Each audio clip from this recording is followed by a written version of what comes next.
konnichiwa minasan. Boku namae wa Mimian desu. Kore wa Julia san. That thank you so much, Julia. Thank you for coming in to do this episode with us. So this episode gonna be series 1, episode 5. So episode 5ကိုပြောမဲ့အတွက်အခုဒီကိုလာပြီးပြောပြရအောင်လေဂျူလီယာအများကြီးကျေးဇူးတင်တယ်အဲ့တော့ဂျူလီယာဂျပန်ကနေပြီးတော့အခုစင်ကာပူမှာ holiday လာရင်လည်းအခုနဲ့တွေ့ခင်ရအောင်လေအများကြီးကျေးဇူးတင် thank you ဂျူလီယာ okay ဂျူလီယာအခုဒီအနေနဲ့ဟို introduction လေး self introduction လေးပြောပြလို့ရအောင်ဒီပဲဟုတ်ကဲ့ဂျူလီယာလို့ခေါ်ပါတယ်မြန်မာနာမည်အရင်ကတော့ရှင်မိုးပါကျွန်တော်ကရန်ကုန်ဒီပညာတက္ကသိုလ်မန္တလေးရန်ကုန်ဒီပညာတက္ကသိုလ်မှာရန်ကုန် Technological University မှာ2020မှာ graduate ဖြစ်ပါတယ်major ကတော့ Computer Engineering and Information Technology မှာတက်ရောက်ခဲ့ပါတယ် Okay thank you အခုရောလက်ရှိဘာအလုပ်လုပ်နေဂျပန်မှာလက်ရှိကဂျပန်က Fujitsu ဆိုတဲ့ company မှာplatform engineer အနေနဲ့အလုပ်လုပ်ကိုင်နေပါတယ် Okay thank you for self introduction အဲ့တော့ဂျူလီယာကအခုရဲ့ရှိမှာအတန်းနှစ်ခုလုံးပြီးသွားပါတော့ပထမတစ်ခုက Scrum ဂျူလီယာ Scrum နဲ့အောင်သွားပြီ right Scrum Master 1 certificate လည်းရပါပြီပြီးတော့ CBC class မှာ consulting bootcamp မှာလည်းဂျူလီယာအခုရှိမှလာတက်သွားတယ်အဲ့ဒါမျိုးလာတက်သွားတော့လည်းကျေးဇူးအများကြီးတင်ပါတယ်အဲ့တော့ဂျူလီယာအဲ့အခုနှခမ်းလုံးတက်ပြီးတဲ့အချိန်မှာထားရတော့တင်တန်းမှာတင်ခဲ့တဲ့ဟိုသင်ခန်းစာတွေနဲ့ကိုလက်တွေ့မှာဗျာတွေကအကျိုးဝင်ဥပမာအခု Scrum မှာဆို Scrum framework share ပါ sprint နေရှိမယ်ကွာအဲ့ဒါတွေရဲ့ CBC မှာဆိုရင်ကိုတို့ ADD ကိုသင်ခဲ့တယ် communication skill တွေသင်ခဲ့တယ်အဲ့တော့အဲ့ဒါမျိုးတွေကကိုယ့်အလုပ်မှာဘယ်လိုမျိုးဟိုကူညီပေးခဲ့လဲဆိုတာပြောပြပေးလို့ရလားမသိဘူးဟုတ်ကျွန်တော် Scrum တက်တဲ့အချိန်မှာကtiming ကဟို internet transfer ကိုရှောက်ထားနေတဲ့အချိန်ပေါ့နော်ကိုမင်း Scrum တက်နေတဲ့အချိန်မှာတော့ထောက်လာနေအဲ့အချိန်မှာကျွန်တော်ကအဲ့ new team nga they are agile team so I wanna know about the process how they handle the work so အဲ့အကြောင်းမျိုးအတွက်စပြီးတော့မှာ Scrum ကို join လိုက်တယ်ပေါ့နော်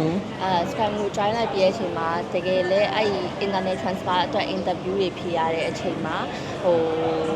ပေါ့ဒါကိုကဒီလို agile process တွေရင်းနှီးနေတဲ့လူဆိုတာကိုပို့ပြီးတော့ appealing ဖြစ်သွားတယ်ပေါ့နော်ပြီးတော့အခုလည်းအလုပ်လုပ်နေတဲ့၆မှာဆိုရင်အတုံးဝင်တာပြောရမယ်ဆိုလို့ရှိရင်ဥမာ sprint planning ရဲ့ retro တွေမှာဟုတ်ကဲ့ sprint planning မှာဆိုလို့ရှိရင်ကိုလုပ်ချင်တဲ့ဟိုဒီဟာတွေကိုဘယ်လိုလုပ်ရမလဲဟိုပြီးတော့ဘယ်လို check ဒီအကြီးတွေကိုဘယ်လို check down လုပ်သွားရပါအဲ့လိုမျိုးကိုကဘယ်လိုပြောမလဲကိုလည်းဝင်ဆွေးနွေးနိုင်တယ်ပြီးတော့သူက agile team ဖြစ်တဲ့အတွက်ဘယ်လိုပြောမလဲ Scrum Master တော့လိုမနေဘူးဒါ all the team member they discuss and then facilitate ဆိုတော့အဲ့လိုမျိုးမှာပို့ပြီးတော့ဒီ retro မှာဆိုလဲကိုဘယ်လိုပြောမလဲဒီဘက်မှာကိုအနေနဲ့ take away ရပါဖြစ်မလဲအဲ့ကမှနောက်ပြီးတော့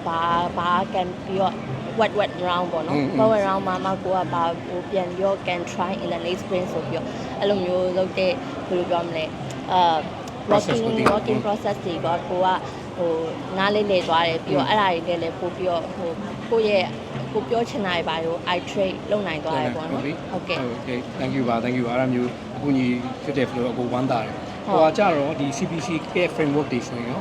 ဒီ pre-sale နဲ့ post-sale နဲ့အဲ့ဒါတွေဟုတ်ကဲ့အရင်တော့က previous role ကကြတော့ဒီ after sales ဟိုလောက်တာပေါ့နော်ဒါပေမဲ့ after sales ကိုလုပ်တဲ့အချိန်မှာဒါဟိုတချို့ colleague တွေကကြ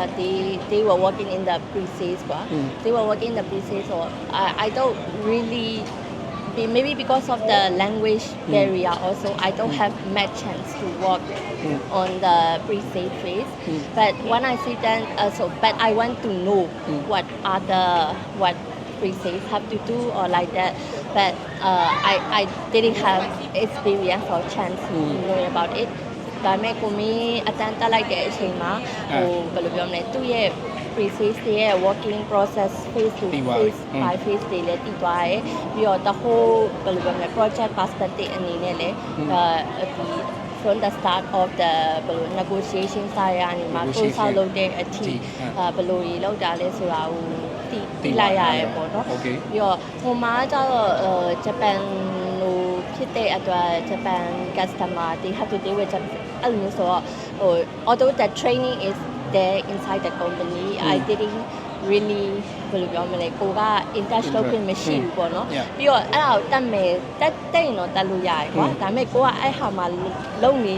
i face မှာလုံနေတဲ့ engineer မဟုတ်တဲ့အတွက်ဘယ်လိုပြောမလဲmanager request လုပ်ရင်လည်း it's kind of relevant ဖြစ်မနေဘူးကွာအဲ့တော့ကိုကဟို hesitate ဒါဆိုတော့ hesitate ပြီးတော့ကိုမင်းကအဲ့လိုဖြစ်မယ်ဆိုတော့ကိုမင်းစီမှာတက်လိုက်တော့ဟိုလေဟို knowledge အနေနဲ့လည်းသိသွားရပေါ့နော် but I don't have ဒါပေမဲ့အခုကတော့ဒါကိုက pre-sales pro အနေနဲ့လုပ်နေရတော့မဟုတ်ဘူးplatform engineer ညီမလုပ်နေတဲ့ပုံစံကြတော့ mostly focusing on the after sales engineer ရဲ့positive experience တွေကိုကိုကstandardize လုပ်ပြီး automate လုပ်ပြီးသူတို့ကိုပို့ပြီးသူတို့ရဲ့ workflow efficient ဖြစ်အောင်လုပ်ပြီးပတ်မှာပဲနေရဆိုအဲ့မျိုး break မှာလုပ်တဲ့အတွက် push မှာလုပ်တဲ့အတွက်အဲ့မှာဟို project update တွေပါရောလုပ်ရတာso template တွေပေးလိုက်ကိုယ့်ကိုလုပ်ရတာ so ဘယ်လိုပြောin the after sales role I have template like template ကိုမြင်ပြောလို့ဒီ project plan လာပါလို့ဒီ architecture design phase မှာဒီ design ရှိလား over design ရှိလားအဲ့ဒါကို like we got the document from the pre-sales about what they negotiate with the customer and we have to architecture everything from the like overview and then detail and then we get the feedback from the customer and then we started to architect deploying and then after that like quality and then monitoring everything there with the face but I feel the difference between the Scrum and then consulting workflow is more like the project and then project and it's like a waterfall. It's like a waterfall. And Scrum is more relevant to my current platform engineering role and like we are how to say iterating and making better and better. Yeah. Good. Thanks for sharing. ဒီအောင်ပြောပြပေးတဲ့ဒီ journey အခုလုပ်နေတဲ့ education မှာလာတဲ့ဒီ work process နဲ့တွဲပြီးတော့ပြောပြပေးပါဦးလည်းအများကြီးကြီးအဲ့တော့ education ပြီးတော့ဒီအလုပ်မှာပေါ့နော်အခုဂျူလီယာအခုရခဲ့တဲ့အလုပ်မှာဒီအလုပ်ကိုမတိုင်ခင်ဘယ်နှခု interview တွေဘယ်နှခုသွားခဲ့ရလဲဒါမှမဟုတ်ဆက်စချင်း interview မှာပဲဖြစ်ပေါ့နော်ဂျူလီယာကြော်ဖြတ်လိုက်ခဲ့တဲ့ဒီ career journey တွေမှာအခက်အခဲဆုံး interview question ပဲဖြစ်မယ်အခက်အခဲဆုံးသူတို့ပေးထားတဲ့ sample project လည်းဖြစ်မယ်အဲ့ဒါကိုဘယ်လိုမျိုးကြော်ဖြတ်ခဲ့လဲဆိုတာကို share ပေးလို့ရတယ်ဟုတ်ကဲ့ကျွန်တော်ဟိုကနေပြောရမယ်ဆိုရင်တော့ career စတာကလည်းဒီ company မှာပဲစခဲ့ရပါတော့เนาะဘယ်လိုစဖြစ်ခဲ့ရလဲဂျပန်မှာဘယ်လိုစလုပ်ခဲ့ရလဲဆိုတော့2019မှာဟိုတက္ကသိုလ်ရဲ့နောက်ဆုံးနှစ်မှာဟို internship တလားကိုဂျပန်မှာလုပ်ခွင့်ရသွားရပေါ့နော်အဲ့မှာဂျပန်မှာလုပ်နေနေဂျပန်မှာသူ new graduate တွေအတွက် career fair လေးလုပ်တာဒီမှာဂျပန်မှာရောက်နေတဲ့အချိန်နဲ့ဟိုတိုက်ရိုက်တူနေရပေါ့နော်အဲ့နဲ့တခြား international တန်ငယ်ချင်းတွေကလည်း internship လာလုပ်တဲ့တန်ငယ်ချင်းတွေကလည်းသူတို့လည်း apply ပဲပေါ့နော်ဒီမှာလည်း apply ပါလားဆိုဒီမှာလည်းအဲ့နဲ့CV by job လုပ်ခဲ့ contact တွေပါအဲ့လိုနဲ့apply လုပ်ခဲ့ပေါ့နော် apply လုပ်ခဲ့ပြီးတော့အဲ့မှာပဲနောက်ဂျပန်မှာရှိနေတဲ့အချိန်အတွင်းမှာပဲ first interview လိုမျိုးတစ်ခါ on-site မှာ interview တစ်ခု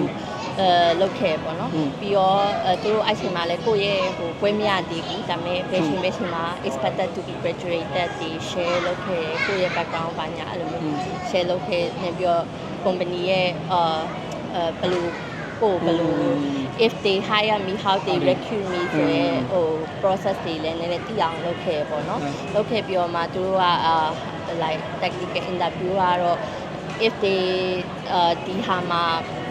hire လုပ်မယ်ဆိုရင်တော့နောက် step ကပဲချိန်ဖြစ်လောက်သေးဆိုပြီးတော့သူတို့ကပြောအဲ့ဒါမဲ့မြန်မာပြည်ပြန်လာခဲ့ပေါ့နော်အကြောင်းဟို thesis တွေပါပြီးအောင်လုပ်နေတဲ့အချိန်ဒီမှာပဲပြီးတော့ research က first interview pass ဆိုပြီးတော့အဲ့နဲ့ဒီမြန်မာပြည်မှာရှိနေတဲ့အကြောင်းမပြီးတဲ့အချိန်မှာပဲဒီတခြားဒီ interview အဲ့ဟာအတွက် second interview ပါဒါပေမဲ့အဲ့တုန်းကကျတော့ new fresh graduate hire ဖြစ်တဲ့အတွက် they don't expect so much so technical interview is not that difficult at that time for me and then အဲ့လိုနဲ့ဟိုပြီးတော့စလုပ်ချင်းမှာဒီ architect architect တဘောအနေနဲ့ after sales ပေါ့နော်စခြင်းမှာတော့အဲ့ကစားပြောညီမဘယ်လိုပြောမလဲ what challenge I have is like the cross cultural communication ပေါ့နော်ဂျပန်နေဂျပန်မှာလုပ်တယ်ဒါပေမဲ့ဘာဆို most my project is to serve not serve the customer it's like it's also the customer service correct. so and then the customer is Japan customer because I work in Japan right so အဲ့တော့ဒီဘာပြော deliverables to the customer are all in Japanese email everything and then even for the internally although I can talk in English but so အဲ့ချိန်မှာဘယ်လိုပြောမလဲသူတို့ရဲ့they use indirect communication sometimes technical discussion should be direct right so I have to learn from my senior also how they communicate or like that sometimes I try to how to say I document the how to say step by step this is and then I reconfirm that is my understanding correct or not and then I think it's like almost like 3 to 4 years like I have to how is it not struggle I mean it's like have to adapt that အဲ့ဒါဆိုပြီးအခုနားပြောမယ်ဆိုရင်သူက language barrier လည်းရှိတော့တည်ရမလားဒီဟာတွေ explain လုပ်ရတယ်ကိုယ့်အတွက်က challenge ဖြစ်တယ်အဲ့ဒါတွေကိုသင်ရအဲ့ပေါ်လေအချင်းကြာမှာပေါ့ပရောဘုံတွားပြီးလောက်တာကိုကျွန်တော်မှာဆိုတော့ okay ကိုသဘောပေါက်တယ်ရှင်းပြောအဲ့ဒါအပြင်ရော technical ကထားပါတော့ဒီအလုပ် interview တွေမှာဒီဟာတစ်ခါရပါတော့မရှိတော့ဒီကတော့ okay ရပေါ့နော်ဥပမာအခုဂျူလီယာအခုလက်ရှိလုပ်နေတဲ့ project ပဲဖြစ်ဖြစ်အရင်တော့ past project တွေပဲဖြစ်ဖြစ်တော့နော်တကယ် project တွေမှာရောဟိုဘယ်လိုမျိုး challenges တွေတွေ့ခဲ့လဲအဲ့တွေ့ခဲ့တဲ့ challenges တွေကတခုကိုဘယ်လိုကျော်ဖြတ်ခဲ့လဲဆိုတာဟိုရှင်းပြပေးလို့ရတယ်ဟုတ်